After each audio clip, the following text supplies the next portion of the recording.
drippy, I'm fitted up. Up in my car in the giddy up. Secure the bag, yeah, I get the bus. Pick it up, pick it up, pick it up. You see the drippy. Nice new hat. Thanks, Chromeworks, much appreciated. Just came in the mail today. So awesome hat. Thanks again, Chromeworks. Anyway, anybody interested in the best exhaust, Chromeworks Eclipse 2 into 2, and that's the black chrome with 4.5-inch mufflers. And a lot of people ask me if I have baffles in it, and I do. They are the louvered baffles. Just so you guys know, according to Dave over at JD Cycle Works, make the most power. I just watched Travelin' Tall's video, and he just put them on the same pipes but in chrome on his Street Glide with the 124 muscle kit from Zippers. They do make the most power, the best power, and they sound ripping. They sound awesome. Louvered baffles for, let me show you guys, 4.5-inch.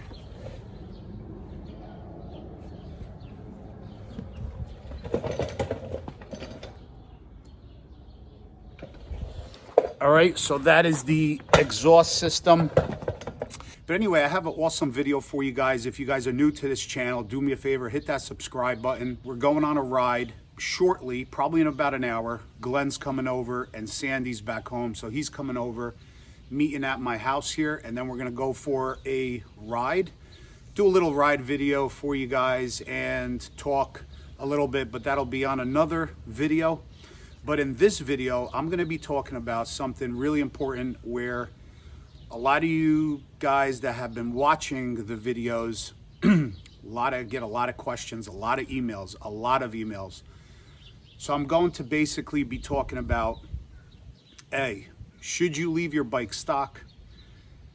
B, what about a stage 1? C, what about a stage 2? And D, what about going big bore, big power? So I get a lot of questions regarding, should I go stage 2? I don't know if I should go big bore kit. Well, I'm basically going to be covering every aspect of what I think. This is going to be my opinion only. I know a lot of you guys might think differently, and that's fine. I'm going to go over basically, how I ride, how I like to ride, because that's going to vary drastically, I think, as far as what you should do to your bike. So let's go over basically a stock Harley Davidson, a stock, even say 114. Let's use my bike for an example. A stock 114 comes out with, I believe, 79 horsepower at the back wheel, and that's 100% proven because before we even did a stage 2 on the bike with the 114, Dave had it on the dyno, and he does the dyno run before he did the stage 2 on it. So I think it had about 79 horsepower at the rear wheel. That's stock. So that's bone stock, nothing touched to it. A lot of people are asking me because they aren't certain whether they should do stage 1, which is basically air cleaner and a aftermarket tuner that you buy, which is, but anyway, and an exhaust basically, and a stage 2 would be exhaust, high flow air intake, and a tune, and a custom dyno tune, and a camshaft, right? So that would be stage 2. All right, so now what I have here on Silverback is a 128 big bore kit, which includes cylinders, pistons, fuel injectors, throttle body, camshaft, and a custom dyno tune. That's a stage 3 big bore kit. A stage 4 big bore kit would be everything that's on here now, but it would also include the heads, which are worked heads, ported, polished, what have you. So that would be a stage 4. So a lot of people ask me, okay, what should I do? How much power do I need? Because a lot of people are emailing me, say, oh, that's too much power, or should I go 128 or big bore kit, or should I just stay stage 2? Should I do a stage 2? So a stock bike has about 79 horsepower. If you're gonna do a stage 1, which I said before, which is basically what Sandy has, which is a generic, say, Vance & Hines tuner or the other brands, generic tuner, air cleaner, and exhaust, no cam, you're probably only looking at maybe a 10 to 15 horsepower gain. So let's say about 90, 95 horsepower at the rear wheel. If you're looking to get better sound, and I believe the louder your bike is, the safer you are, I would say probably 95% of you guys would agree. There are people that ride that just want a quiet bike, and I fully understand that, and I appreciate that, and that's fine. But I like a loud bike. I want to hear the exhaust. I love the sound of the engine, and I want people to know that I'm coming, that I'm behind them, that I'm on the side of them, what have you. So definitely loud exhaust is a plus, is a thumbs up for me. So if any of you guys are looking to get a little power, better sound out of the bike, maybe run a little bit better, then I would stay with stage 1. Now, if you're looking, again, depending on what kind of rider you are, let me give you an example. The way I ride, I've been riding since I was 16 years old. I'm almost 50. I like to ride hard, but I don't ride like my man Seabear Stunts here. He's badass. He has a definite awesome skill set, which I don't have. I don't ride like that, but I like to ride hard, and we go fast occasionally. We bang through the gears, do some burnouts, some rolling burnouts every now and then. No wheelies, stuff like that, but we definitely ride hard. If you're not going to ride hard and you don't feel you need a lot of power, stay stage 1 or stock, whatever. If you want a louder bike and it run a little better, get a little more power, go stage 1. If you're looking to have a little more power, a little bit more get up and go to get up onto the highway, you know, pass some traffic up, because this is an 800-pound bike, 79 horsepower, it doesn't cut it, no matter how you look at it. If you're looking to have a little more power, I would advise go stage 2. So stage 2 is going to include your camshaft, high flow air intake, your exhaust, and a custom dyno tune. I wouldn't mess with any of those generic tunes. The bike is not going to be running properly. And that's without a doubt 100%. Take it somewhere like Dave over at JD Cycle Works and have it properly tuned. So that build right there, a stage 2 on a 114, is going to give you about 118, 117 horsepower and about 132, 133 foot-pounds of torque. Great numbers, great power, definitely enough, I'm going to say, definitely enough for a big bike like this, like a Road Glide. If you do a stage 2 on a Lowrider S, more than enough power, because it's a much lighter bike. So we're talking about bigger bikes, Road Glide, Street Glide, Road King, what have you. You need some power to move the bike. So a stage 2 is a great option. Probably run you anywhere from maybe $2,500 to $3,000, and you definitely are going to get enough power to move the bike and to enjoy it. It runs so much better, throttle response, sounds great. You get the nice lopey cam. Just all around, I think it's a great option for a lot of people. That's if you need the power and you want the bike sounding right, running right. So with the stage 2, this is where I really wanted to touch base and talk about. With the stage 2, you're really not going to have to worry about these items, which I just had an issue in New Hampshire with the clutch, and we'll go over that. So, for example, if you're gonna do a stage 2, or let's say, if you're gonna do a stage 1, you really don't have to worry about doing anything else to the bike as far as down the line, meaning trans, clutch, chain drive, stuff like that, transmission. You're not gonna have to worry about it. If you're going stage 2, you're still not going to have to worry about it, even if you ride hard. And I'll give you an example. I've always had a stage 2 on whether it's this road glide or the other road glide or my other street glide or my night train or any other bike I ever had, Harley Davidson. Whenever I had a stage 2, no issues. You don't have to change the clutch. You don't have to touch the transmission. You don't have to go to a chain drive. And for example, like Big Guy's bike, Paul's bike, he has almost 30,000 miles on it. He rides hard and no issues. No issues with the stock clutch, no issues with the trans, no issues with the belt, nothing. So I think that is going to be basically borderline right there, stage 2. If you want the power and you don't want to invest, or you can't invest, and you don't want any more issues and the reliability of the rest of the bike, stay at stage 2. Don't go any further. Trust me when I tell you that. So now we jumped from 114 stage 2 all the way up to 128 stage 3, 143, 144 horsepower and 153 foot-pounds of torque. So now, if I were to add the heads from zippers, we're talking almost 160 horsepower and about 155 foot-pounds of torque. That's what the bike is going to be producing. Probably over the winter, I'm going to do it, not now.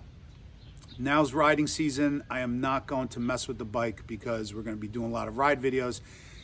And I have so much in store for this bike. You guys need to hit that subscribe button. But anyway, if you do this right here, 128, stage 3, 144 horsepower, 153 foot-pounds of torque, you are definitely, and this also had the Recluse torque drive clutch, heavy duty clutch in it with heavy duty springs. Having said that, when we were just in New Hampshire, you could check out all the videos, Mount Washington, Laconia Bike Week, awesome trip. If you're going to go any bigger than a stage 2, like here, 128 stage 3, there is, and also, this is the big thing. If you're going to baby the bike, and this is where it's important, if you're going to baby the bike, meaning coming on full throttle, pretty much easy, not jamming on it, not doing any burnouts, not ripping through the gears, you can do a 128 and still be pretty safe. But now, if you ride like me, Big Guy, Glenn, like to ride fast and hard, this is what you're going to need to do, and you need to be prepared. You're going to have to put the heavy duty clutch in. You're going to have to put the aftermarket basket in. That's definite, which I already have, except for the aftermarket clutch basket, which we're going to do. Nick, my friend, has a 124 big bore kit on his bike, and he blew the trans going up to New Hampshire. So that transmission, grudge box 6-speed, $4,500. So having said that, if you're going to ride it very, very gently, basically babying the bike with this much power, that's fine. You don't have to do anything to it. And I mean babying the bike. But if you're gonna ride it hard, clutch, heavy duty springs, aftermarket clutch basket, you're definitely gonna want to upgrade the transmission. And just like I just said, $4,500. And I think the grudge box is good for, I think, up to 250 horsepower. So that's definitely going to be enough for the power on the bike. And then after that, you're going to want to go to a chain drive. So now I've been riding the bike hard, put about 2,000 miles since the build, and the belt it's still there. It hasn't broke, but can it go? Of course it could go. That's probably the weakest link, I'm gonna say, in this whole mechanism, meaning the motorcycle. Can it go? Of course. Will it go? I don't know. And when? I don't know. It could happen tomorrow. It could happen 20,000 miles later. But I know it's still a weak point. So you would be lucky if you were somewhere far and only happened to you what happened to me is the clutch. Someone could easily replace it, pop off the primary cover, replace the clutches, and boom, you're back on your way. But now, if you blow your trans somewhere far, you're screwed, because even if you go to a Harley Davidson dealer, you're not going to tell them to put in another stock transmission in for $4,000 or $5,000. What's the point? You're going to be looking for that grudge box, for that heavy duty transmission, and chances are nobody's going to have it. Number two, if you break your belt, that's quite a big job. Got to take the primary off, everything off, clutch, basket, everything off in order to put the new belt on. Pain in the ass. Pretty big job. I think Dave said about 6 hours. So, you know, pretty much if the belt breaks, transmission breaks, you're screwed. So having said that, I'm up in New Hampshire, if you guys didn't see the video, and we were on the Kankomagus Highway. We were up at one of the lookouts about 3,000 feet and running the bikes hard, but nothing crazy. And boom, my clutch goes. Come to find out that the clips inside sheared off. The clips that hold the recluse plates in place in the basket went up, sheared, and then locked a couple clutches, and I couldn't disengage it. I couldn't take it out of first. I couldn't take it, put it into neutral. I couldn't take it out of second. When I had the bike off, had it neutral, clutch depressed, put into first, the bike would still move. So the clutch wasn't fully depressing, or fully disengaging, I should say. So it was a problem. And check out that video, so you'll see what I'm talking about. But thank God, it was only the clutch, and I was able to go to CSR at one of the vendor meets at New Hampshire Raceway, and they actually were able to replace it. A couple $100 later, boom, I'm back on the road, thank God. Nick had to spend $4,500 on a transmission. If my belt broke, or if somebody's belt broke or something like that, you have a big problem as well. So having said that, over the winter, probably this is what's happening to Silverback, just so you guys know. Probably late September, early October, when all of our rides are done, and here in northern New Jersey, where the riding season is kind of, I mean, I ride all winter long. You guys know I'll ride in the snow, I don't care. But that's gonna be the best time for me to put Silverback down for a couple months. So this is what's gonna happen. Silverback is getting the wrap off. She's getting a brand new custom paint job. Not gonna tell you guys what color yet, because I don't even know. I have a few in mind. I think it's gonna look awesome, either color I choose, but stay tuned for that. So Silverback's gonna have brand new paint job. I am definitely gonna go with the T-bar setup from Thrashing Supply. Not sure yet how high, probably maybe 8-inch or 10-inch rise with a probably mid-rise bar for comfort and for handling, for steering, stuff like that. My shoulders hurt, as you guys know, so it's just a better fit for me, especially in slow speed maneuverability. It's much better than these bars. So I'm gonna do that. The paint job, we're definitely going to be replacing the stock clutch basket with an aftermarket clutch basket. We're gonna put the recluse, obviously torque drive clutch back in, and we're definitely gonna go to a chain drive, and obviously put on the zippers, worked heads. So that's why I wanna do all that. As far as the transmission, I'm not going to touch it now, because I believe that clutch basket and the chain drive are gonna be the weakest links. So I'm gonna leave the transmission alone for now, unless Grudgebox wants to send me a free one, and I'll do a video on it and put it in for them. But anyway, that's what's gonna happen to the bike in late September and early October. So I can't wait for all that to happen. We're probably gonna get some new floorboards, some new brake pedal, foot pegs, stuff like that. Definitely some front rotors, some nice maybe Flow Motorsport front rotors and back rotor just to spice up the bike a little bit. But the paint job is gonna look crazy. I can't wait. So that's what's happened to Silverback, end of September, early October. But we have so many awesome rides planned for you guys. We're gonna be doing an awesome ride video for you guys in about 3-4 weeks in July, mid-July. Can't tell you where and can't tell you with who, because there's gonna be a lot of awesome YouTubers there as well. So stay tuned for that. So just to recap, like I said, this engine build right here, 128 stage 3, you're probably looking at a good $7,000 to $8,000 investment. And if you're riding hard, you're definitely going to want to do those other components as well. And I mean it for safety, but primarily for reliability, so you're not broke down somewhere.